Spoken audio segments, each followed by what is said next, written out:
दोस्तों, Ambika short hand classes में आप सबका हार्दिक स्वागत है। आज मैं आप लोगों के लिए 140 शब्द प्रति मिनट डिक्टेशन लेकर आया हूं। वीडियो पसंद आए तो चैनल को लाइक, शेयर एंड सब्सक्राइब करें। साथ ही बेल आइकन को प्रेस करना ना भूलें। धन्यवाद। वीडियो 5 सेकंड में स्टार्ट हो रही है। Last day start. अध्यक्ष महोदय, सरकार चाहती है कि अन्न के मामले में देश आत्मनिर्भर बने, तो मेरा सुझाव है कि जिन जगहों पर काफ़ी संख्या में ट्रैक्टर से काम लिया जा रहा है, आपको कोई कारखाना खोलना चाहिए और सस्ती कीमत पर उनकी मरम्मत की व्यवस्था करनी चाहिए। पैरा, आप बाहर से ट्रैक्टर मंगा रहे हैं। मैं समझता हूं कि यह सारा रुपया व्यर्थ व्यय किया जा रहा है। मेरा सुझाव है कि इस देश में ही ट्रैक्टर बनाया जाए। बाहर से खेती के सामान जो आ रहे हैं, कारखाने से होकर ही आ रहे हैं। इनको जहां भेजना हो वहां सीधा भेजा जा सकता है, किंतु हो यह रहा है कि पंजाब सरकार द्वारा इनको सारे देश में वितरित किया जाता है। चूँकि इनको पहले पंजाब भेजा जाता है और फिर सारे देश में भेजा जाता है, इसलिए खर्चा ज़्यादा लगता है। खर्चा कम करने के लिए, लागत कीमत कम करने के लिए यह आवश्यक है कि इनको सीधे भेजा जाए। मैं समझता हूं कि इसमें कोई औचित्य की बात नहीं है।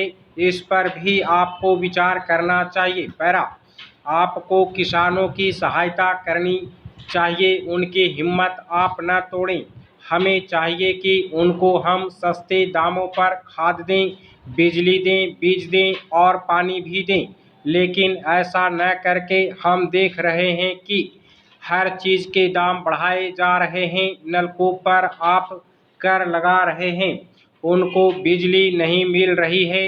इस ओर आपका ध्यान जाना चाहिए। वास्तव में आप कृषि की उन्नति चाहते हैं तो सिंचाई और बिजली का काफ़ी इंतज़ाम होना चाहिए। जब तक सिंचाई और बिजली का इंतज़ाम नहीं होगा, तब तक खेती की उन्नति नहीं हो सकती। अब तक सिंचाई और बिजली तो एक मंत्री के हाथ में है, लेकिन कृषि दूसरे मंत्री के हाथ में है।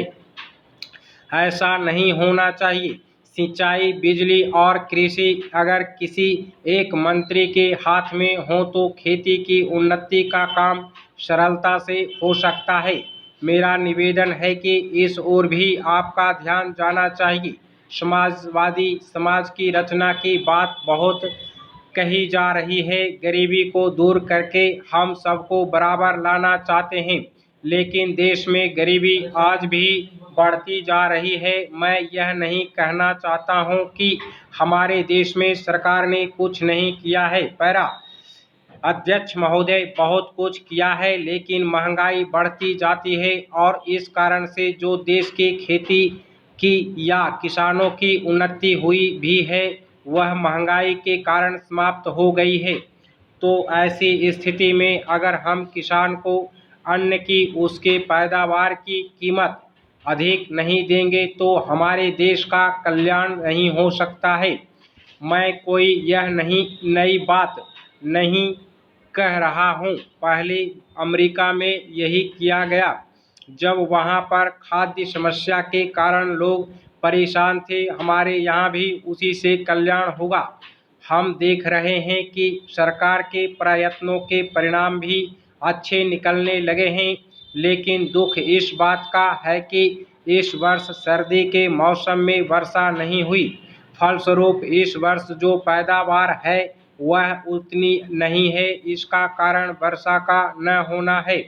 कुछ लोग कहते हैं कि इस वर्ष भी जो पैदावार है पिछले वर्ष की पैदावार के बराबर हो जाएगी, लेकिन अगर वर्षा हो जाती है तो निश्चय ही हमारी स्थिति बहुत अच्छी हो जाती है। पैरा, मैं देखता हूँ कि इस वर्ष गल्ले की कोई कमी नहीं है, इसलिए मैं समझता हूँ कि गल्ले को एक जगह से दूसरी जगह ले जाने में जो रोक लगाई गई है उसको हटा लेना चाहिए। अभी हमारे राज्य में बड़ा अकाल पड़ा हुआ है, लेकिन वहाँ पर गल्ला भेजने की कुछ व्यवस्था की गई है और लोगों को गल्ला मिल रहा है। इसका परिणाम यह हो रहा है कि कोई भी आदमी भूखा नहीं मर रहा है।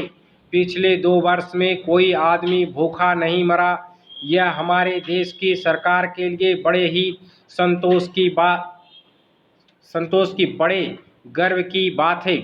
यदि अन्न की उपज हमें बढ़ाना है तो हमें पानी का इंतजाम करना चाहिए। स्टॉप।